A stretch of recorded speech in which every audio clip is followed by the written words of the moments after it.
Hello viewers, welcome to Challenger classes. Myself Shashank Bhatt and I am your chemistry educator. तो viewers हम लोगों ने last class में अपना इलेक्ट्रोकेमिस्ट्री जो कि नया एक टॉपिक है वो स्टार्ट किया था after finishing the solutions chapter. तो और इलेक्ट्रोकेमिस्ट्री में मैंने आपको बताया था कि हम किन चीजों के संग डील करते हैं, है ना। हम डील करते हैं वहां पे एनर्जी की ट्रांसफॉर्मेशन के साथ। और कौन सी एनर्जी की ट्रांसफॉर्मेशन हो रही होती है, केमिकल टू इलेक्ट्रिकल या फिर इलेक्ट्रिकल टू केमिकल एनर्जी की। देन हमने पढ़ा था कि हम इलेक्ट्रोकेमिस्ट्री में किन किन टॉपिक्स को कवर करेंगे, है ना। तो एक बार मैं आपको रिवाइज करा देता हूँ, ठीक है। तो हमने अपना कंटेंट्स देखे थे क्या क्या है, इलेक्ट्रोकेमिकल सेल्स, नर्स्ट इक्वेशन पढ़ेंगे, अभी तो इलेक्ट्रोकेमिकल सेल्स पे ही है, conductance, electrolytic cells, batteries, fuel cells और कोरोजन, मतलब ये टॉपिक हमें पढ़ने हैं, ठीक। उसके बाद कुछ मैंने आपको बेसिक टर्म्स इंक्लूड करे थे और बताया था कि इलेक्ट्रोकेमिस्ट्री में हम लोग क्या पढ़ते हैं, है ना, वो लिखा हुआ है। फिर मैंने उसके बाद कुछ बेसिक टर्म्स बताए थे। रेडॉक्स रिएक्शन क्या होता है, जहां पे ऑक्सीडेशन और रिडक्शन साइमल्टेनियसली टेक प्लेस कर रहा हो, ठीक। उसके बाद फिर ऑक्सीडेशन क्या होता है, अगर यहाँ इस चैप्टर के कॉन्सेप्ट में समझे तो oxidation is loss of electrons, oil करके याद करवाया था। फिर रिडक्शन बताया था ना, ऑयल गिर गया यानी कि gain of electrons is reduction, तो ऑयल गिर, ऐसे ध्यान रखना है, ठीक। उसके बाद मैंने आपको बताया था इलेक्ट्रोड क्या होता है। इलेक्ट्रोड सिंपली एक रॉड होती है जिसके थ्रू इलेक्ट्रॉन्स का मूवमेंट होता है। कैथोड वो इलेक्ट्रोड होता है जहां पे रिडक्शन होता है। अब कैथोड दुनिया में कहीं पे भी हो तो वहां रिडक्शन ही होगा, भले ही उस पर चार्ज बदल जाए या कुछ और चीजें बदल जाए, है ना। एनोड क्या होता है, जहां पे हमेशा ऑक्सीडेशन होता है। दो टाइप ऑफ इलेक्ट्रोड्स हैं ये। फिर हमने पढ़े थे कि इलेक्ट्रोकेमिकल सेल्स क्या होते हैं। इलेक्ट्रोकेमिकल सेल्स दो तरीके के होते हैं, एक होते हैं गैल्वेनिक सेल्स, ठीक है, और एक होते हैं हमारे पास क्या, इलेक्ट्रोलिटिक सेल्स। गैल्वेनिक सेल्स में क्या करते हैं हम, गैल्वेनिक सेल्स में हम केमिकल एनर्जी को इलेक्ट्रिकल एनर्जी में कन्वर्ट करते हैं, और इलेक्ट्रोलिटिक सेल्स में इलेक्ट्रिकल एनर्जी को केमिकल एनर्जी में। फिर मैं बता रहा था कि इलेक्ट्रोकेमिकल सेल्स का आइडिया कहाँ से आया, है ना, यहीं पे हमने छोड़ा था। तो मैंने आपको बताया था साइंटिस्ट थे लैब में, कुछ परफॉर्म कर रहे थे फंक्शंस, है ना। तो उन्होंने क्या देखा था, उन्होंने देखा था कि इस तरीके से वो क्या छोड़ गए थे, कॉपर सल्फेट के सॉल्यूशन में जिंक की रॉड उन्होंने प्लेस करी थी, है ना। और कुछ देर बाद उन्होंने क्या देखा था, इस कॉपर सल्फेट सॉल्यूशन का ब्लू कलर क्या हो गया था, मतलब उसके ब्लू कलर की इंटेंसिटी कम हो गई थी। यहां से जो रॉड थी वो भी थिन हो गई थी, प्लस ये जो बीकर था इस हॉट हो गया था, टच करने पे वार्म फील हो रहा था। और क्या हुआ था, यहाँ पे क्या हुआ था, ब्राउन रेड कलर का प्रेसिपिटेट फॉर्म हो गया था। तो किन किन चीजों से वजह से हुआ था मैंने आपको बताया था, है ना। कॉपर क्या हो रहा होगा, इस तरीके से यहाँ से यूज हो रहा होगा, है ना। कॉपर 2+ दो इलेक्ट्रॉन गेन करके तो कॉपर सॉलिड बना रहा होगा। तो यही ब्राउन रेड कलर का प्रेसिपिटेट होता है। अब ब्लू कलर जो था वो इस वजह से था, ये आइंस तो खत्म हो गए, तो इसका जो कलर है फिर वही अपीयर होगा, ठीक। दूसरी बात, यहाँ से थिकनेस कम क्यों हुई, क्योंकि जिंक की रॉड, अब जिंक ऑक्सीडाइज हो रहा है वहां पे, तो आइंस की फॉर्म में सॉल्यूशन में चला जा रहा है, ठीक है। दूसरा ऑब्जर्वेशन ये था। और ये एक डायरेक्ट रेडॉक्स रिएक्शन थी, है ना। तो डायरेक्ट रेडॉक्स रिएक्शन थी, तो कोई रिएक्शन अगर खुद ब खुद होती है तो वहां पे क्या होता है, एनर्जी रिलीज होगी, वो खुद काम करेगी। तो यहाँ पे हीट एनर्जी प्रोड्यूस हुई थी, तो हमने क्या देखा था कि जो केमिकल एनर्जी है वो डायरेक्टली किस में कन्वर्ट हो जा रही है, केमिकल एनर्जी हीट एनर्जी में कन्वर्ट हो जा रही है, ठीक है। तो हमने ये पढ़ा था। तो फिर साइंटिस्ट को दिमाग में आया कि अगर केमिकल एनर्जी हीट एनर्जी में कन्वर्ट हो सकती है तो केमिकल एनर्जी को हम किसी और फॉर्म ऑफ एनर्जी में भी कन्वर्ट कर देंगे, ठीक है। तो वो उन्होंने फिर वहां से उन्हें आइडिया मिल गया इलेक्ट्रोकेमिकल सेल्स का। तो उन्होंने कहा डायरेक्ट रेडॉक्स ना रिएक्शन करवा के अब हम क्या कराएंगे, अब हम इनडायरेक्ट रेडॉक्स रिएक्शन करा के देखते हैं, ठीक है। तो उन्होंने इनडायरेक्ट रेडॉक्स रिएक्शन जब कराई तो किस तरीके से कराई थी, देखो उन्होंने क्या बोला, उन्होंने कहा कि आप इस तरीके से अलग अलग सॉल्यूशन ले लो इस बार, ठीक। दो अलग अलग, यहाँ पे आप क्या ले लो, जिंक सल्फेट का सॉल्यूशन ले लो, है ना, एक्वस सॉल्यूशन, और इसमें जिंक की रॉड प्लेस कर दो। देन आप दूसरे बीकर ले लो, और उसमें आप क्या करोगे, उसमें आप कॉपर सल्फेट का सॉल्यूशन ले लो। ठीक, रिवाइज करा रहा हूं। ठीक है, फिर यहाँ पे आप क्या कर दो, एक कॉपर की रॉड प्लेस कर दो। तो होता क्या है, जिंक ज्यादा रिएक्टिव होता है, तो यहाँ से वो Zn2+ आइंस देने लगता है ना। क्यों देने लगता है, क्योंकि जिंक यहाँ पे ऑक्सीडाइज हो रहा होता है। Oxidation is loss of electrons, तो इलेक्ट्रॉन्स यहीं पे बैठे रहते हैं फिर, है ना। सिमिलरली यहाँ पे कॉपर 2+ आइंस घूम रहे होते हैं, और हमने इन रॉड को क्या कर रखा है, हमने इस रॉड को थ्रू वायर यहाँ कनेक्ट कर रखा है। तो इलेक्ट्रॉन्स क्या करते हैं, थ्रू इलेक्ट्रोड थ्रू वायर यहाँ जाते हैं और कॉपर को मिल जाते हैं। तो कॉपर उन इलेक्ट्रॉन्स को गेन करके कॉपर सॉलिड बना देता है, कॉपर का यहाँ पे रिडक्शन हो जाता है। ठीक है, तो हुआ क्या, जब भी इलेक्ट्रॉन्स फ्लो होते हैं तो आपको पता है कि करंट क्यों फ्लो होता है, करंट फ्लो होता है चार्जेस के फ्लो की वजह से। तो अगर इलेक्ट्रॉन्स इधर को मूव करेंगे तो करंट किधर को मूव करेगा, इधर को। हमने चेक करने के लिए क्या किया था, यहाँ पे एक बल्ब लगा दिया था, बल्ब कुछ देर के लिए ग्लो हुआ था, फिर बंद हो गया था, है ना। तो बंद क्यों हुआ था, मैंने आपको बताया था कि यार जब ये यहाँ पे ऑक्सीडाइज होते रहेगा तो यहाँ पे प्लस चार्ज डेवलप हो जाएगा, है ना। और यहाँ से कॉपर आइंस तो चले जाएंगे, लेकिन सल्फेट आइंस तो रहेंगे, और सल्फेट आइंस का नेचर कैसा है, नेगेटिव। तो यहाँ पे जब भी चार्जेस का सेपरेशन होता है तो एक पोटेंशियल डेवलप हो जाता है। उसी पोटेंशियल को मैंने बोला था रिवर्स पोटेंशियल या रीस्टोरिंग पोटेंशियल। तो यहाँ पे रीस्टोरिंग पोटेंशियल डेवलप हो जाता है।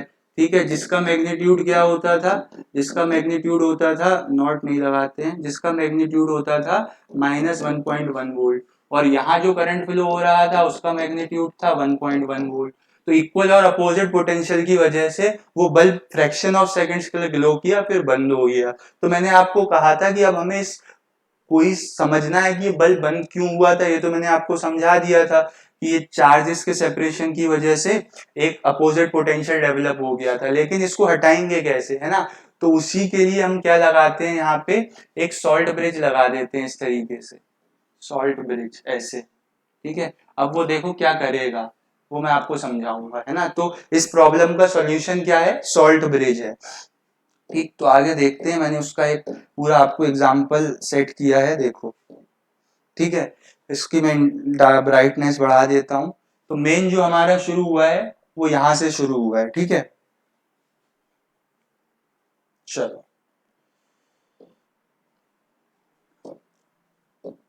देखो, तो ये वैसा ही है ना डायग्राम, जैसा मैंने आपको बताया था वैसा ही दिख रहा होगा, देखो दिख रहा है ना। तो यहाँ पे क्या हो रहा है, जिंक की रॉड है, जिंक सल्फेट का सॉल्यूशन है, कॉपर की रॉड है, कॉपर सल्फेट का सॉल्यूशन। देखो कॉपर की रॉड रेड, मतलब कॉपर की रॉड रेड कलर की है, और कॉपर सल्फेट का सॉल्यूशन ब्लू कलर का है, यही तो बताया था। अब वही सब फिनोमिना यहाँ हो रहा है, लेकिन इस बार जो है वो करंट कंटिन्यूअस फ्लो हो रहा है, मतलब बल्ब जो यहाँ आप लगाओगे वो कंटिन्यूअस ग्लो करेगा। तो ऐसा क्या हुआ है, यहाँ पे एक एक्स्ट्रा चीज आपको दिख रही है, ये सॉल्ट ब्रिज है ना। इस सॉल्ट ब्रिज ने क्या किया होगा, देखो क्या हो रहा था, वो ये रहा था कि सर ये जो जिंक की रॉड है वो ऑक्सीडाइज हो जा रही थी कुछ इस तरीके से Zn2+ में, है ना। और यहाँ पे इलेक्ट्रॉन्स यहीं पे रह जा रहे थे, ऐसी बार बार ऑक्सीडाइज होगा। ठीक है, तो यहाँ पे ऐसे ही अब बार बार ऑक्सीडाइज होगा तो प्लस चार्ज एक्सेस में आ जा रहा था यहाँ पे, है ना। ये प्लस चार्ज यहाँ पे डिपॉजिट हो जा रहा था। फिर ये इलेक्ट्रॉन्स जब यहाँ मूव कर रहे थे, जब इलेक्ट्रॉन से यहाँ पे मूव कर रहे थे, तब क्या हो रहा था, तब देखो, तब ये जो कॉपर सल्फेट यहाँ होगा, क्योंकि ये कॉपर सल्फेट का सॉल्यूशन है, तो यहाँ पे क्या होगा, यहाँ पे Cu2+ आइंस होंगे और SO4 2- आयन, मतलब बहुत सारे होंगे। तो जब इलेक्ट्रॉन वो देखेंगे तो कॉपर यहाँ पे डिपॉजिट हो जाएगा, किस वजह से, इस वाली रिएक्शन की वजह से। कॉपर 2+ प्लस 2 इलेक्ट्रॉन क्या फॉर्म कर देगा, कॉपर सॉलिड बना देगा। तो कॉपर यहाँ पे डिपॉजिट हो जाएगा, और कॉपर 2 आइंस कम हो जाएंगे, लेकिन सल्फेट आइंस तो रहेंगे, जिसकी वजह से यहाँ पे नेगेटिव चार्ज डेवलप हो जाएगा। ठीक है, तो यहाँ पे क्या हो रहा था, अपोजिट चार्जेस की वजह से एक रिवर्स पोटेंशियल डेवलप हो रहा था। तो ये कौन सा सर्किट है, ये एक इंटरनल सर्किट है, और ये वायर के थ्रू एक्सटर्नल सर्किट है। तो इंटरनल सर्किट में क्या हो रहा था, एक रिवर्स पोटेंशियल डेवलप हो रहा था, जिसका मैग्नीट्यूड कितना था, उसका मैग्नीट्यूड था, ई की वैल्यू यहाँ पे कितनी आ जा रही थी, -1.1 वोल्ट, और जो हमारा एक्सटर्नल सर्किट में था वो प्लस का 1.1 वोल्ट था, तो वो इक्वल और अपोजिट कैंसिल हो जा रहे थे। ठीक, कलर सही से दिख रहा है, देखो और दूसरा कलर ले लूं, ठीक है।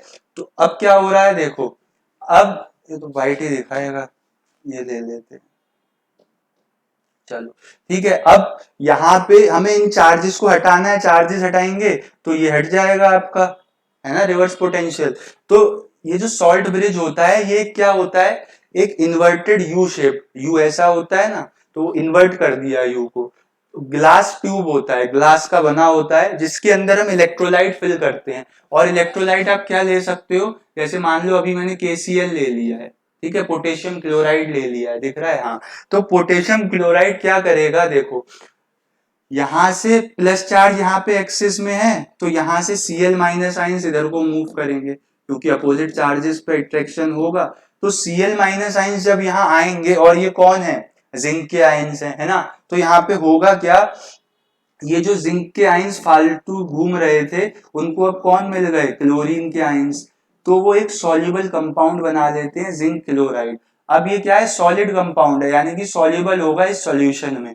तो इंटरफेयर कौन कर रहे थे, आइंस, अब आइंस बचे ही नहीं, क्लोराइड आइंस आए, उन्होंने जिंक 2+ आइंस के साथ ZnCl2 बना लिया। इधर का दिक्कत तो खत्म हो गई, लेकिन यहाँ पे अब भी है, तो यहां से कौन मूव करके आ जाएगा, यहां से मूव करके आ जाएंगे हमारे K+ आइंस। जब K+ आइंस यहाँ पे आएंगे तो यहाँ पे एक्सिस में कौन है, यहाँ पे एक्सिस में सल्फेट आइंस है, तो होगा क्या, K+ आइंस यहाँ से सल्फेट आइंस के साथ कंबाइन करके भी क्या एक सॉलिड कंपाउंड बना देंगे, जो कि क्या हो जाएगा, पोटेशियम सल्फेट K2SO4, ठीक है। तो ये बन जाएगा, तो ये वाले चार्ज भी खत्म हो जाएंगे। जब ये चार्जेस खत्म हो जाएंगे तो ये वाला पोटेंशियल खत्म हो जाएगा, पोटेंशियल खत्म हो जाएगा तो हमारा वही पोटेंशियल चलेगा जिसकी वजह से करंट फ्लो कर रहा है, उसको अपोज करने वाला पोटेंशियल यहाँ पे नहीं रहेगा। तो हमने प्रॉब्लम सॉल्व कर दी विद द हेल्प ऑफ कौन सी चीज, with the help of salt bridge. तो सॉल्ट ब्रिज क्या करता है, क्या होता है, अब उसको देखते हैं, क्या फंक्शन है, क्या उसकी कंडीशंस है, ठीक है। तो सॉल्ट ब्रिज पे अब हमारा फोकस रहेगा। अब समझ में आ गया ना वो बल्ब बंद क्यों हुआ था, इस पोटेंशियल की वजह से। अब ये पोटेंशियल ही हट गया तो वो बल्ब कंटिन्यूअसली ग्लो कर जाएगा। ठीक, एक बार इसको सही से देख लो, ठीक है, मैं रब कर दे रहा हूं। ये पूरा ये क्या है हमारे पास, ये अब कंप्लीट गैल्वेनिक सेल है जिसमें सॉल्ट ब्रिज भी है, कंटिन्यूअस इलेक्ट्रॉन का फ्लो होगा, ठीक है, और फिर अगर इलेक्ट्रॉन्स का फ्लो होगा तो करंट का फ्लो होगा। किसने कंप्लीट किया सर्किट को, सॉल्ट ब्रिज को। ये सर्किट कौन सा है, इंटरनल, ये है एक्सटर्नल सर्किट, ठीक है। तो अब हम आगे देखते हैं,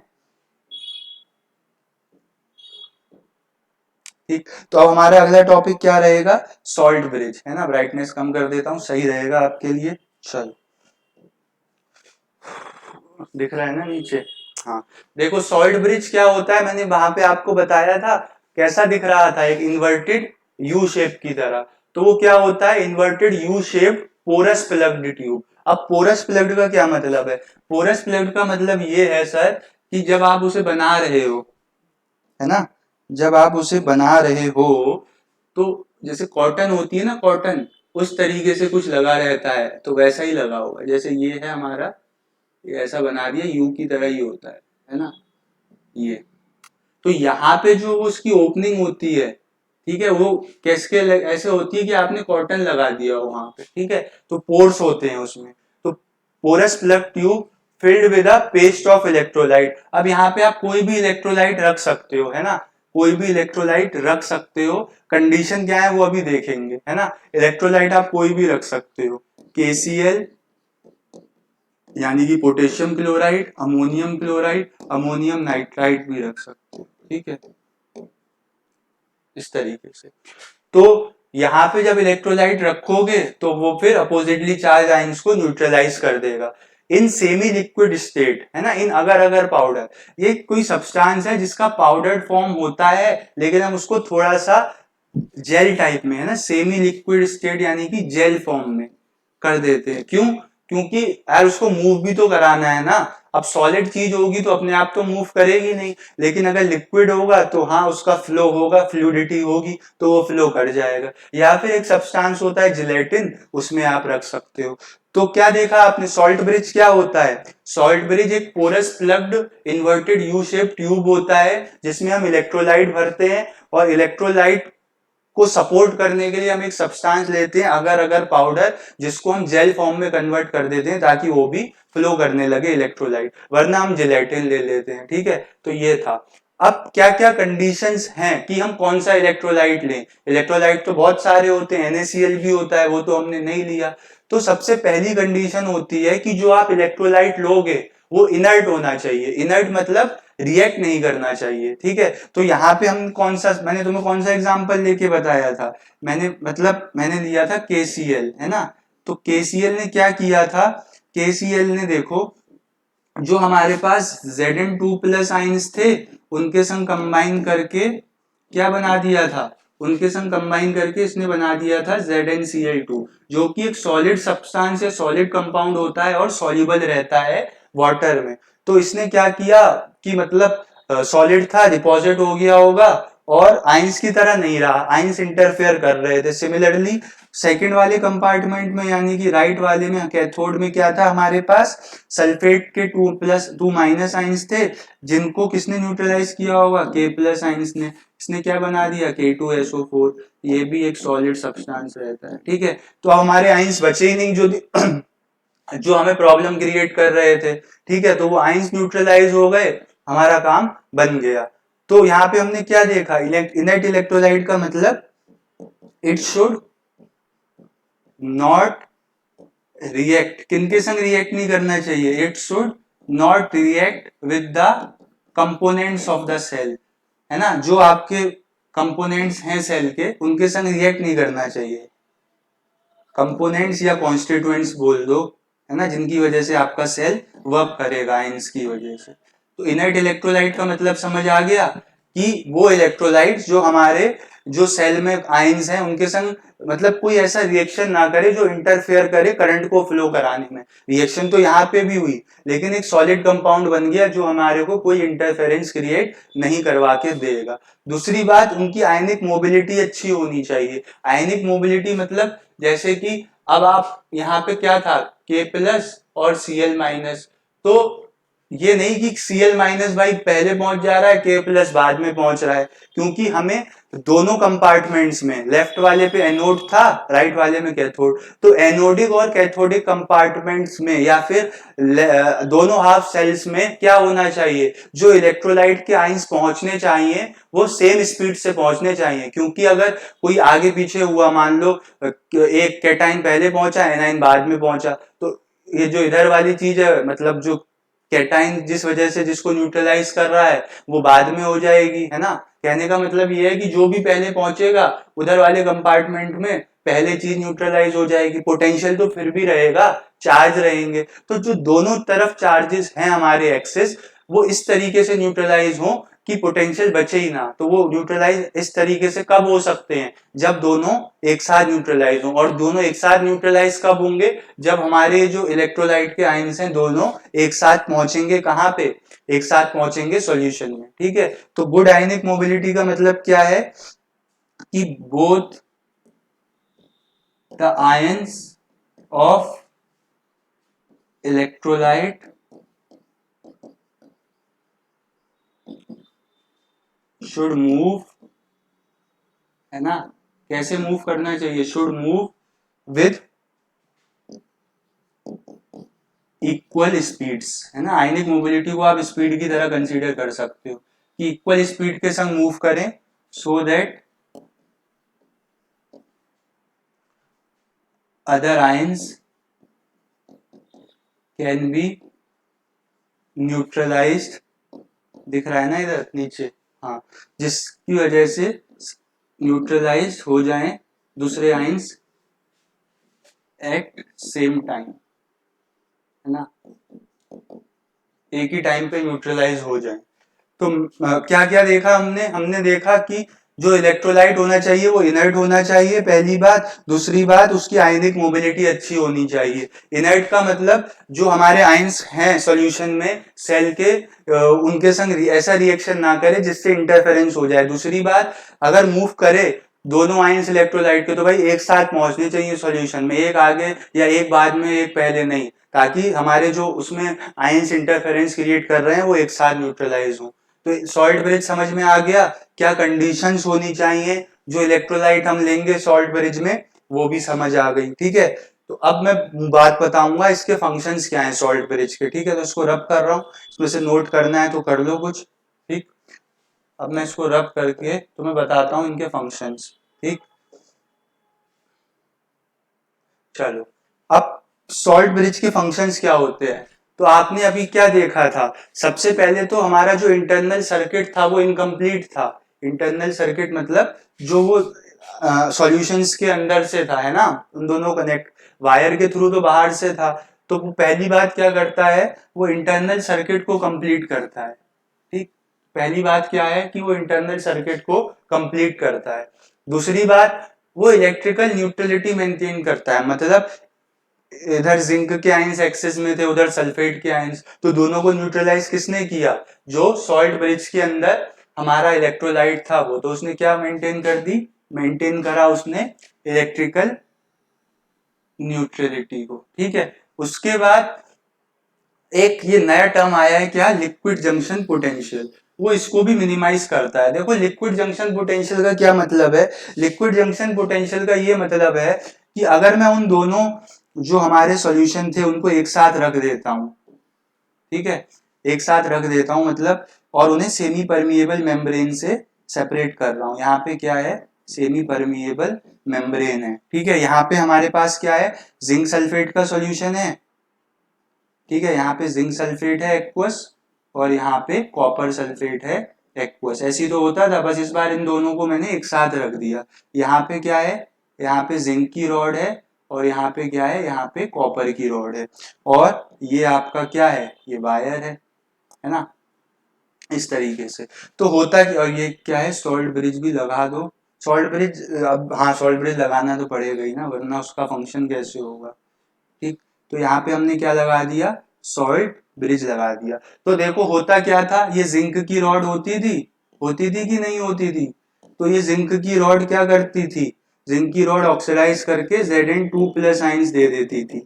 तो यहाँ पे क्या होता था, प्लस के आइंस इकट्ठे होने लगते थे, यानी कि प्लस चार्ज यहाँ पे एक्यूमुलेट हो जाता था, और फिर ये इलेक्ट्रॉन्स यहाँ से यहाँ मूव करते थे। तो यहाँ पे क्या होता था, जो कॉपर 2+ आइंस हैं वो इलेक्ट्रॉन्स को लेके क्या करते थे, कॉपर सॉलिड बनाते थे, जिसकी वजह से कॉपर तो चला गया यहाँ से, सल्फेट आइंस यहीं रह जाते थे, तो सल्फेट आइंस यहाँ पे डिपॉजिट होने लगते थे। तो यहाँ पे क्या होता है, अपोजिट चार्जेस डेवलप हो जाते हैं। और एक बात हमेशा ध्यान रखना, जब भी कहीं पे अपोजिट चार्जेस डेवलप होते हैं तो वहां पे पोटेंशियल डेवलप होता है। तो इसी पोटेंशियल को हम क्या बोल रहे हैं, लिक्विड जंक्शन पोटेंशियल, क्योंकि दो लिक्विड्स जहां पे मिल रहे हैं उसी जगह पे डेवलप हो रहा है ना, तो यहाँ पे जो चार्जेस डेवलप हुए थे, ठीक है, ये वाले, ठीक है, तो पोटेंशियल डेवलप किस वजह से, develop due to accumulation of charges. इस उसको हम क्या बोलते हैं, इस कॉल्ड लिक्विड जंक्शन पोटेंशियल। तो इसी को हम क्या बोलते हैं, लिक्विड जंक्शन पोटेंशियल बोलते हैं। तो इसको क्या कर देगा सॉल्ट ब्रिज, मिनिमाइज कर देगा। क्यों, क्योंकि यहाँ पे क्या होगा, यहाँ से Cl- आइंस आ जाएंगे इधर को, यहाँ से K+ आएंगे। तो मैंने जब आपको बताया था कि Cl- आइंस ZnCl2 बना देंगे solid compound, K+ ions K2SO4 बना देंगे, इन आइंस को अपने संग कंबाइन करके रखेंगे, वो फ्री नहीं रहेंगे। तो ये तीन इनके फंक्शन थे। पहला क्या, इंटरनल सर्किट कंप्लीट करता है, इंटरनल सर्किट इनकम्प्लीट था, इसी वजह से तो वो बल्ब ग्लो करना बंद किया। दूसरी बात, उसने इलेक्ट्रिकल न्यूट्रलिटी मेंटेन की, वो एक्सिस जो आइंस थे अलग अलग कंपार्टमेंट में। अब अगर हम दोनों को एक साथ रखेंगे तो उनके लिक्विड के जंक्शन पे चार्जेस डेवलप होंगे, उन चार्जेस की वजह से पोटेंशियल डेवलप होगा, उसी पोटेंशियल को हम बोलते हैं लिक्विड जंक्शन पोटेंशियल। तो उस पोटेंशियल को सॉल्ट ब्रिज क्या करता है, मिनिमाइज भी कर देता है। तो फंक्शन समझ में आए सॉल्ट ब्रिज के, है ना। इसमें से नोट कर लो जो करना है, सारा ही कर लो, क्योंकि हाँ ये इंपॉर्टेंट है। सॉल्ट ब्रिज डिफाइन करने को आ सकता है, उसके अंदर इलेक्ट्रोलाइट क्या लेते हैं वो भी पूछा जा सकता है, उसके फंक्शंस क्या हैं वो भी पूछे जा सकते हैं। तो उनको नोट कर लो सही से, ठीक है। रब कर रहा हूं मैं, देख लो। चलो अब देखते हैं, आगे बढ़ते हैं, क्या है हमारे पास। चल अब हम देखते हैं सेल को रिप्रेजेंट कैसे करना है, ठीक है, सेल की रिप्रेजेंटेशन कैसे होगी। तो सेल आपको याद है कैसा दिखता था, याद तो होना ही चाहिए, दो बीकर थे, है ना। अब बार बार क्या, उतना वो झाड़ झमेला बार बार तो बनाएंगे नहीं सर हम। दो बीकर बार बार लो, रॉड उनमें इंसर्ट करो, कॉपर वो वायर लगाओ, है ना, सर्किट कंप्लीट करो, इतना ना करने से अच्छा सर कोई सिंपल हमें बताओ कि हम पेन पेपर से कैसे रिप्रेजेंट करें। तो सेल को अब हम रिप्रेजेंट करेंगे गैल्वेनिक सेल को, ठीक है। तो गैल्वेनिक सेल का, लेकिन वो जो आपका एक्सपेरिमेंटल सेटअप था वो आपके माइंड में होना चाहिए, ठीक है। वो एक्सपेरिमेंटल सेटअप क्या था, वो एक्सपेरिमेंटल सेटअप सर ये था कि यहाँ पे हमारे पास क्या था, यहाँ पे हमारे पास जिंक सल्फेट का सॉल्यूशन था। फिर से बना रहा हूँ, क्या करूँ, तुम लोग तो इमेजिन करोगे नहीं, इमेजिन कराने के लिए बोर्ड पे होना चाहिए। और यहाँ पे क्या है, जिंक की रॉड है। उसी तरीके से सर हमने यहाँ पे क्या रखा था, यहाँ पे हमने रखा था कॉपर सल्फेट का सॉल्यूशन, ठीक है। और सर हमने यहाँ पे कॉपर की रॉड रखी थी, ठीक। उसके बाद हमने सॉल्ट ब्रिज लगाया था ताकि इंटरनल सर्किट कंप्लीट हो जाए, और एक्सटर्नल सर्किट कंप्लीट करने के लिए हमने क्या लगाया था, एक्सटर्नल सर्किट कंप्लीट करने के लिए हमने वायर लगाया था, ठीक है। ये रहा। तो यहाँ पे ये क्या है, ये जिंक की रॉड है, जिंक सॉलिड। ये क्या है, कॉपर की रॉड है, यानी कि कॉपर सॉलिड, ठीक है। और यहाँ पे सॉल्यूशन है।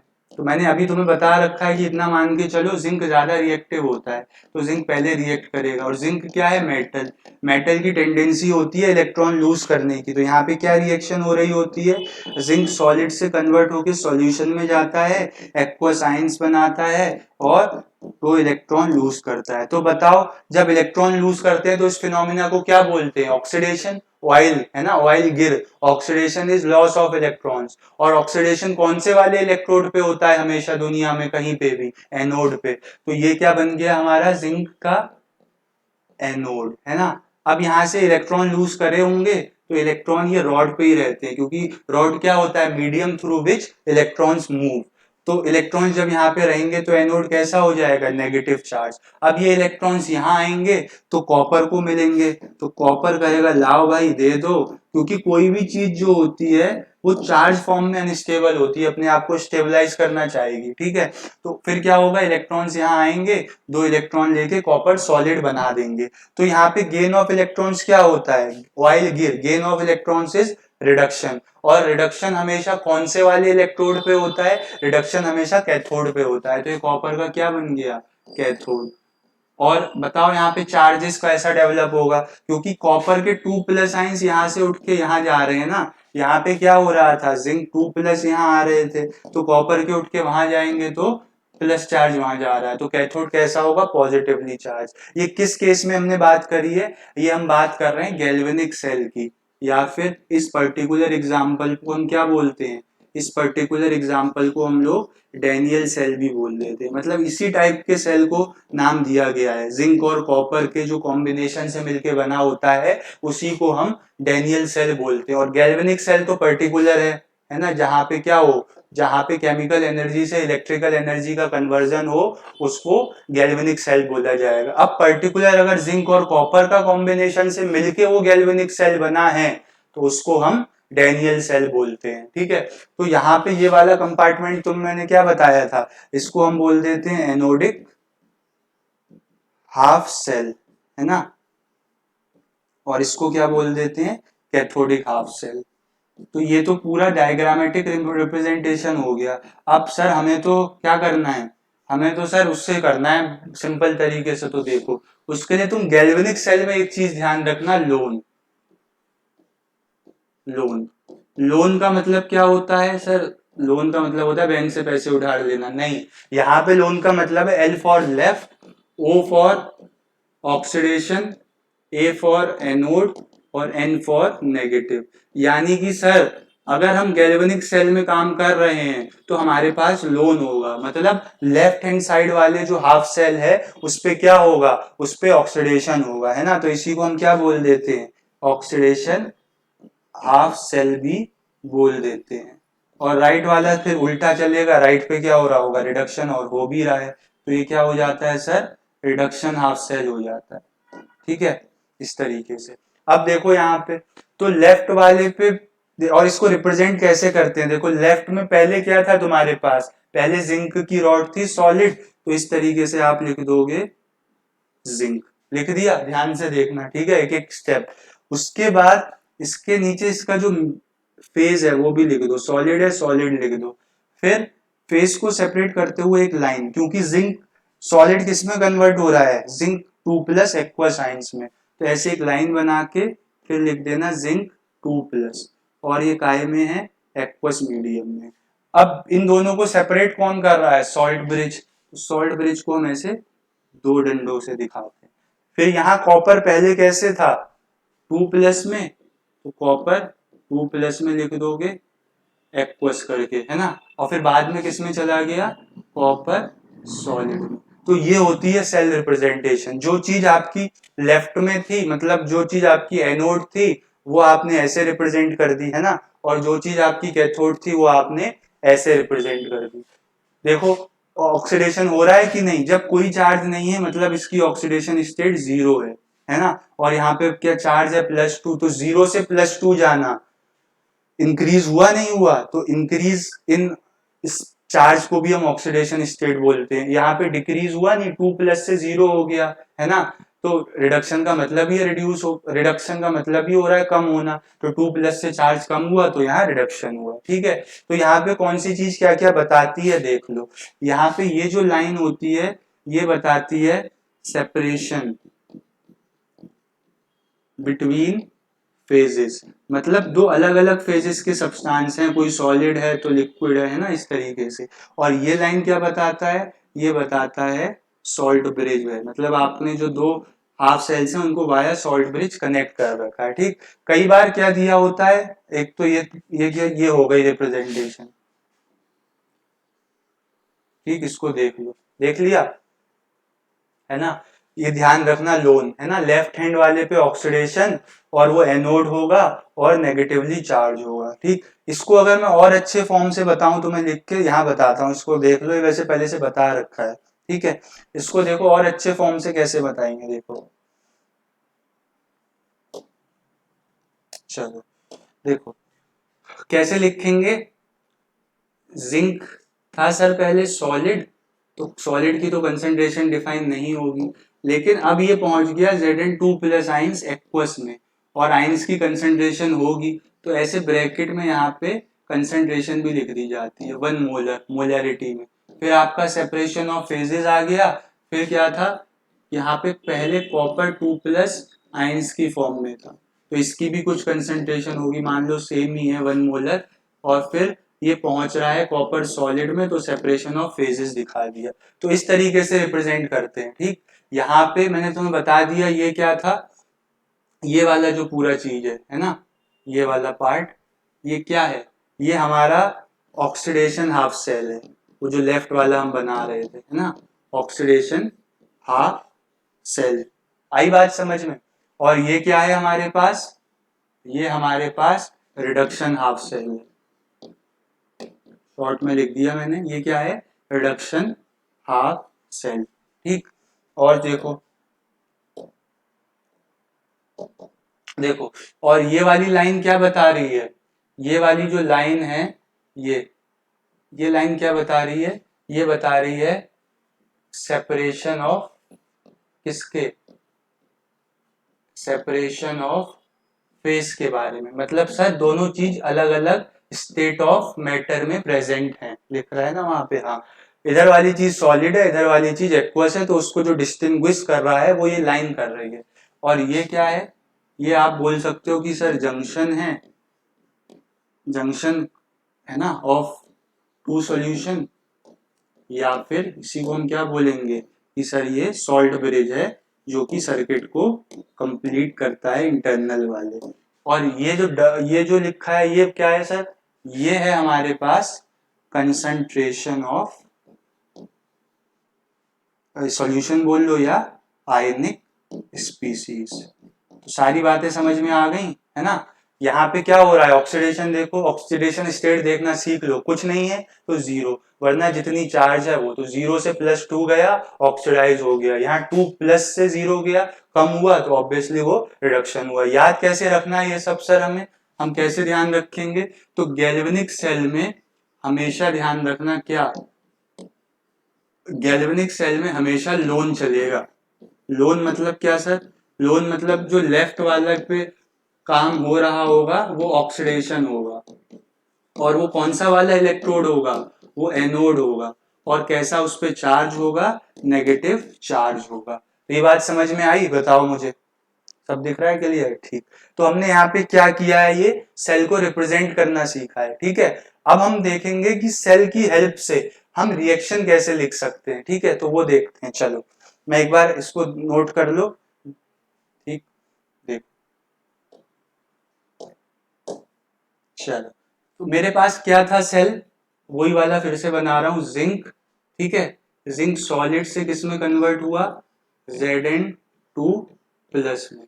यहाँ पे सॉल्ट ब्रिज था, कॉपर 2+ था, ठीक है, मीडियम नहीं लिख रहा हूँ, लिख देता हूँ चलो, एक्वस। अगर नहीं लिखा है तो सेल्फ अंडरस्टूड होना चाहिए कि आयनिक स्पीसीज एक्वस फॉर्म में होगी और नॉन आयनिक सॉलिड फॉर्म में। तो देखो यहाँ पे लेफ्ट वाला क्या होता है, एनोड। तो अगर कोई हमसे कहे कि भाई हमें एनोड की रिएक्शन लिख के बताओ, तो देखो एनोड, अगर कुछ भी समझ नहीं आ रहा है तो जो चीज पहले लिखी है उसे पहले लिख दो, और जो चीज बाद में लिखी है उसको बाद में लिख दो। अब मुझे बताओ एनोड पे क्या प्रोसेस होता है, एनोड पे सर लोन, लेफ्ट वाला पे ऑक्सीडेशन होता है, वो एनोड होता है। और जब बेसिक टर्म्स बताए थे तब भी मैंने बताया था, एनोड कहीं भी चले जाए दुनिया पे उस पे ऑक्सीडेशन ही होगा। और ऑक्सीडेशन मतलब क्या होता है, लॉस ऑफ इलेक्ट्रॉन्स। तो आप यहाँ पे इलेक्ट्रॉन लॉस करा दो, कितने करा दो, 2+ का चार्ज है तो इसको बैलेंस करने के लिए 2- का होना चाहिए, तो 2 इलेक्ट्रॉन आ गए, तो ये एनोड की रिएक्शन हो गई, ठीक है। ये सॉलिड से कहाँ चला गया, एक्वस में चला गया। ऐसे ही कैथोड की रिएक्शन अगर लिखनी हो तो कैथोड की रिएक्शन कैसे लिखोगे, कैथोड ये वाला होता है राइट वाला। तो यहाँ पे पहले कॉपर 2+ आइंस थे, फिर ये कन्वर्ट हो गए किस में, कॉपर सॉलिड में। तो एनोड पे तो ऑक्सीडेशन होता है, कैथोड पे क्या होता है, कैथोड पे रिडक्शन होता है। And reduction is gain of electrons, कितने इलेक्ट्रॉन गेन कराओगे सर, 2 यूनिट का प्लस चार्ज है, न्यूट्रलाइज करने के लिए 2 यूनिट का नेगेटिव तो हुई, तो 2 इलेक्ट्रॉन गेन करके फिर ये +2 से 0 में चला जाता है।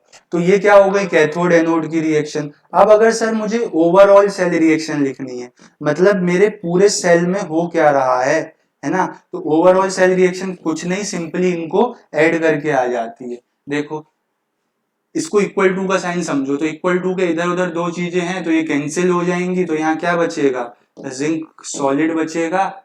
यहाँ पे नीचे लेफ्ट हैंड वाली चीज लेफ्ट हैंड पे लिखना, यहाँ पे कॉपर 2+ एक्वस आइंस बचेंगे और एरो आ जाएगा। यहाँ पे Zn2+ एक्वस आइंस बचेंगे, इलेक्ट्रॉन्स तो कैंसिल हो गए, प्लस ये कॉपर का सॉलिड। तो हमें क्या समझ आया कि सर हम सेल रिप्रेजेंटेशन की हेल्प से क्या लिख सकते हैं, ओवरऑल सेल रिएक्शन लिख सकते हैं। और ओवरऑल सेल रिएक्शन की खास बात क्या होती है कि it does not contains electron, उसमें इलेक्ट्रॉन नहीं लिखे होते हैं, है ना। हाफ सेल रिएक्शन में तो इलेक्ट्रॉन होंगे, यहाँ पे नहीं होंगे। बाई चांस अगर कैंसिल ना हो रहे हो तो फिर हमको अपनी मैथ्स लगानी पड़ेगी, पूरी इक्वेशन को किसी एक उससे नंबर से हमें मल्टीप्लाई करना पड़ेगा, मल्टीप्लाई करेंगे तो हम इलेक्ट्रॉन्स को मतलब इक्वलाइज कराएंगे, जैसे वो लीनियर इक्वेशन सॉल्व करते थे, एक्स वाई का कोफिशिएंट बराबर करते थे, तो वैसे ही हम यहाँ पे इलेक्ट्रॉन्स का नंबर बराबर कर देंगे और ओवरऑल सेल रिएक्शन लिख देंगे। तो देख लो यहाँ पे ये लिखना आ गया, मैं और क्वेश्चन देता हूं तुम्हें, फिर ऐसे ही सेल रिप्रेजेंटेशन दूंगा तुम्हें, मुझे क्या करके दिखाना होगा, एनोड कैथोड की रिएक्शन लिख के दिखानी होगी और ओवरऑल सेल रिएक्शन लिख के दिखानी होगी। बताओ तैयार हो? क्वेश्चन मैं लिख के तो नहीं लाया हूं, लेकिन हाँ मेरे पास यहाँ पे क्वेश्चन है, तो मैं यहाँ से देखता हूँ, तुम लोग तब तक इसको देखो कैसे लिखना है। ठीक, मैं क्वेश्चन यहाँ से ढूंढ रहा हूँ और मुझे मिलने वाले हैं क्वेश्चन। चलो मिल गए, देखो लिख लिया इतना, ठीक है। तो मैं यहाँ पे क्वेश्चन लिख दे रहा हूँ, तुम लोग ट्राई करो। देखो पहले क्या है, निकिल का सॉलिड फॉर्म है, कन्वर्ट काय में हो रहा है, निकिल 2+ एक्वस फॉर्म में, है ना, जहां तक दिख रहा हो बताते रहना। फिर Ag+ का एक्वस फॉर्म है और कन्वर्ट काय में हो रहा है, Ag सॉलिड में। ठीक है, पहला क्वेश्चन तो ये है। और दूसरा क्वेश्चन क्या है, इसकी मतलब आपको ओवरऑल सेल रिएक्शन लिखनी है। और दूसरा क्वेश्चन मैं दे रहा हूं आपके सामने, Cr सॉलिड है, कन्वर्ट काय में हो रहा है, Cr3+ में। ठीक है, एक्वस में होगा, ऑब्वियस सी बात है। इस बार इसकी कंसेंट्रेशन 1 मोलर दे दी, कोई फर्क नहीं पड़ेगा, अभी अभी तो हम रिएक्शन लिख रहे हैं। ठीक, फिर ये क्या है, Pb2+ एक्वस काय में कन्वर्ट हो रहा है Pb सॉलिड में। तो इन दोनों सेल रिप्रेजेंटेशंस के लिए तुम्हें मुझे क्या लिख के बताना है, तुम मुझे ऐसे ही कैथोड एनोड की रिएक्शन लिख के बताओगे और साथ ही साथ ओवरऑल रिएक्शन लिख के बताओगे। बताओ तैयार हो? खुद से लिखो और फिर वापस आओ यहाँ पे चेक करो। ठीक है, मैं इन क्वेश्चन को यहीं इसको रब कर रहा हूं। चलो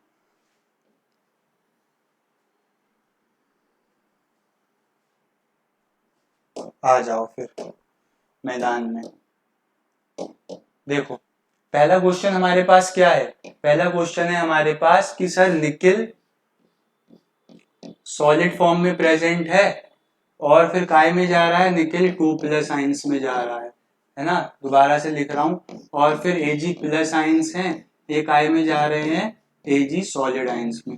तो बताओ लेफ्ट हैंड साइड वाले में क्या होता है, बताओ जल्दी। एल क्या था, लोन। लेफ्ट हैंड वाले पे ऑक्सीडेशन होता है, वो एनोड होता है, नेगेटिवली चार्ज होता है। तो यहाँ पे अगर मुझे एनोड की रिएक्शन लिखनी है तो कैसे लिखूंगा, वैसे तो सेल्फ अंडरस्टूड होना चाहिए, नहीं है तो जो चीज यहाँ पे लिखी है वैसे के वैसी लिख दो।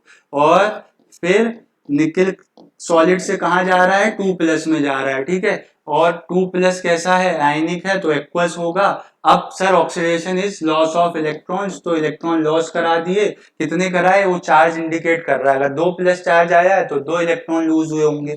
फिर सर कैथोड पे क्या होता है, कैथोड पे सर रिडक्शन होता है, वो पॉजिटिवली चार्ज होता है, तो reduction is gain of electrons. Ag+ इसने एक इलेक्ट्रॉन गेन किया होगा, Ag सॉलिड बना दिया होगा। सर ये तो थी हाफ सेल रिएक्शन, है ना, कैथोड एनोड की थी और कैथोड की थी। अब अगर मुझे ओवरऑल सेल रिएक्शन लिखनी है सर तो क्या करना पड़ेगा, तो बेटा कुछ नहीं करना पड़ेगा, इलेक्ट्रॉन्स को कैंसलाइज कराना पड़ेगा। यहाँ 2 इलेक्ट्रॉन है, यहाँ पे 1 इलेक्ट्रॉन है, तो आपको पहले तो 2 इलेक्ट्रॉन यहाँ बनाने पड़ेंगे 2 से मल्टीप्लाई करके। अब आपके पास जो रिएक्शन आ जाएगी, देखो क्या आ जाएगी, निकिल सॉलिड, इसमें तो कुछ चेंज नहीं हुआ है, निकिल 2+ एक्वस +2 इलेक्ट्रॉन्स, और यहाँ 2 से मल्टीप्लाई हुआ है तो 2Ag+ एक्वस, है ना, और क्या दे रहा है हमें, 2Ag सॉलिड, और 2 इलेक्ट्रॉन्स, मेन तो इलेक्ट्रॉन्स थे, तो इलेक्ट्रॉन्स भी आपके यूज हो रहे होंगे।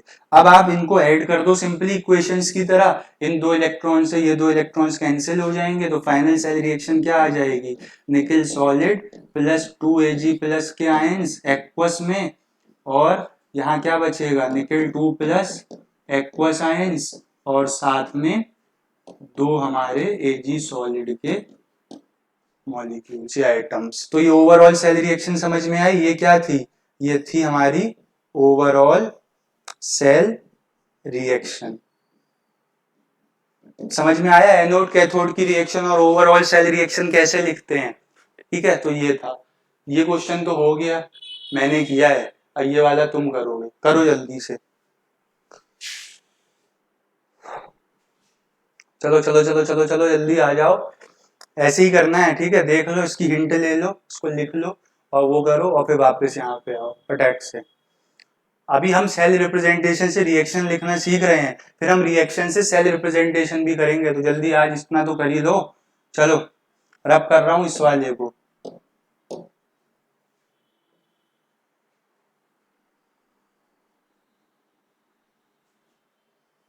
चलो फटाक से, क्या है हमारे पास, Cr सॉलिड कन्वर्ट हो रहा है किस में, Cr3+ में, है ना।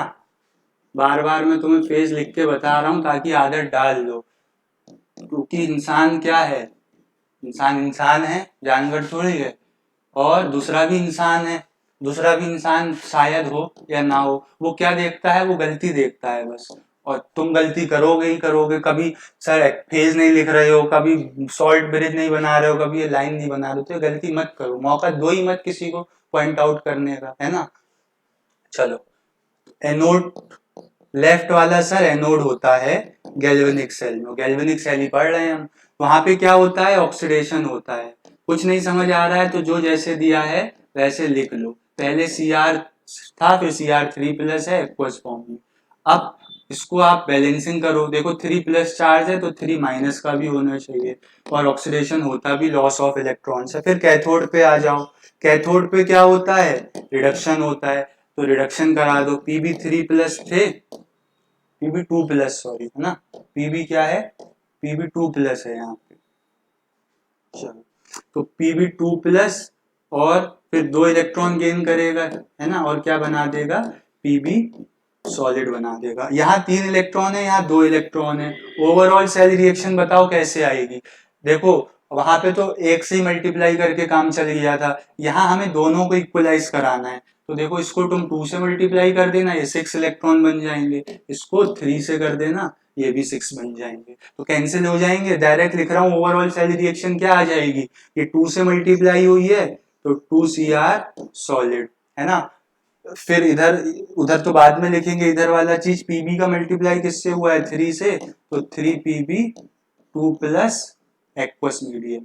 देन इलेक्ट्रॉन्स तो कैंसिल हो गए, फिर इसका Cr का मल्टीप्लाई किससे हुआ है, 2 से, तो 2Cr3+ एक्वस, और साथ में क्या मिल रहा है, 3Pb सॉलिड। तो ये क्या थी हमारे पास, ये थी हमारे पास ओवरऑल सेल रिएक्शन।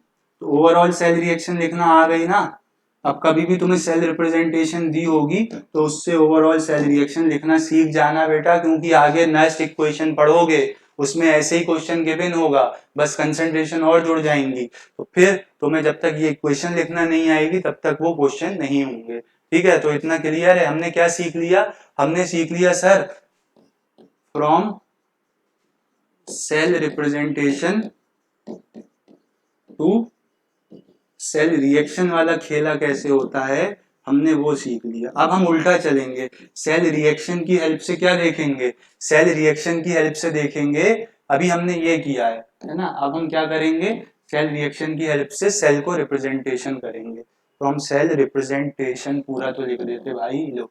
चलो देख लो, इसको नोट कर लो ये वाला क्वेश्चन, और हम आखिरी पड़ाव पे हैं आज की क्लास के। ठीक, वो क्या होगी, वो ये होगी कि सर हम रिएक्शन से रिप्रेजेंटेशन लिखना सीखेंगे। रब कर रहा हूं, चलो आ जाओ। उसके लिए मेरे को क्वेश्चन चाहिए होंगे, तो क्वेश्चन है मेरे पास, जरूर होंगे। देखो रिएक्शन क्या है हमारी, फिर कॉपर सॉलिड, ठीक है, फिर क्या हो रहा है 2Ag+, अब खुद ही बैलेंस है क्योंकि सेल रिएक्शन है ना। क्या मिल रहा है यहाँ से मिल रहा है कॉपर 2+ एक्वस और 2Ag सॉलिड, है ना, यही क्वेश्चन था। चलो ठीक है, अब यहां से हमें क्या करना है, यहां से हमको सेल रिएक्शन लिखना है, मतलब हाँ सेल रिएक्शन दी है, यहां से हमको सेल रिप्रेजेंटेशन लिखना है, मतलब वही लेफ्ट में एनोड वाले कंपोनेंट्स लाइन लगा के, फिर 2 लाइन लगा के कैथोड वाले। ठीक, तो तुम्हें उसके लिए ऑक्सीडेशन स्टेट देखना आना चाहिए, कोई चार्ज नहीं, मतलब 0 ऑक्सीडेशन स्टेट। यहाँ पे कितनी है चार्ज, कितना, +1, तो +1 ऑक्सीडेशन स्टेट। यहाँ पे चार्ज कितना, +2 ऑक्सीडेशन स्टेट, यहाँ पे कुछ नहीं तो 0। तो देखो एक बात ध्यान रखो कि ऑक्सीडेशन में क्या होता है, गेन ऑफ इलेक्ट्रॉन्स तो नहीं होता है, वाइल लॉस ऑफ इलेक्ट्रॉन होता है, साथ ही साथ और क्या होता है, और इंक्रीज इन ऑक्सीडेशन स्टेट भी होता है, ऑक्सीडेशन स्टेट भी बढ़ती है। तो उसका उल्टा कहाँ चलेगा, उसका उल्टा रिडक्शन में चलेगा। तो मुझे बताओ किस चीज का ऑक्सीडेशन हुआ, 0 से +2 इंक्रीज हुई ऑक्सीडेशन स्टेट, यानी कि सर ये जो कॉपर था इसका ऑक्सीडेशन हुआ है। और रिडक्शन किसका हुआ, +1 से 0 में चला गया ये, यानी कि सर जो Ag+ आयन है इसका रिडक्शन हुआ है। अब तुम आ जाओ, ऑक्सीडेशन कहाँ पे होता है, एनोड पे, और एनोड कहाँ होता है, लेफ्ट में। तो देखो ऑक्सीडेशन से पहले क्या था हमारे पास, कॉपर सॉलिड, ठीक है, फिर काय में कन्वर्ट हो गया, कॉपर 2+ एक्वस में। तो ये तो एनोड की कहानी बयां कर रहा है ना, कॉपर कॉपर से 2+ गया होगा, सॉल्ट ब्रिज बना देना। फिर देखो रिडक्शन किसका हुआ है, Ag+ का। तो पहले Ag+ लिखो, 2 क्यों नहीं लिख रहे हो, क्योंकि वो तो रिएक्शन में लिखा है ना। और फिर ये क्या बना देगा, ये Ag सॉलिड बना देगा। तो ऐसे ही तो हम सेल रिप्रेजेंटेशन लिखते थे। अब हमने रिएक्शन से रिप्रेजेंटेशन सीख लिया। तो पहले क्या करोगे, पहले ऑक्सीडेशन स्टेट निकालोगे, देखोगे किस चीज का ऑक्सीडेशन हो रहा है, किस चीज का रिडक्शन हो रहा है, फिर ऑक्सीडेशन वाले को एनोड बनाओगे, रिडक्शन वाले को कैथोड बनाओगे। और इसी के साथ तुम्हारी स्क्रीन पे दूसरा क्वेश्चन आने वाला है, इसको देख लो जरा सही से। देख लिया, चलो अगला क्वेश्चन मैं लिख रहा हूँ, लास्ट क्वेश्चन है, इसको खुद से ट्राई करना। चलो चलो चलो चलो, कहाँ चले सर, कहीं नहीं, पढ़ लो पहले। Cl2, अब पिंक हो गया, Pinku, Cl2 plus, Cl2 gas होती है तो कोई बात नहीं, और Zn सॉलिड। अभी गैस का भी देखेंगे बाद में जब इलेक्ट्रोड्स पढ़ेंगे, है ना। ये क्यों लगा दिया सर, रिप्रेजेंटेशन थोड़ी कर रहे हो, ठीक है।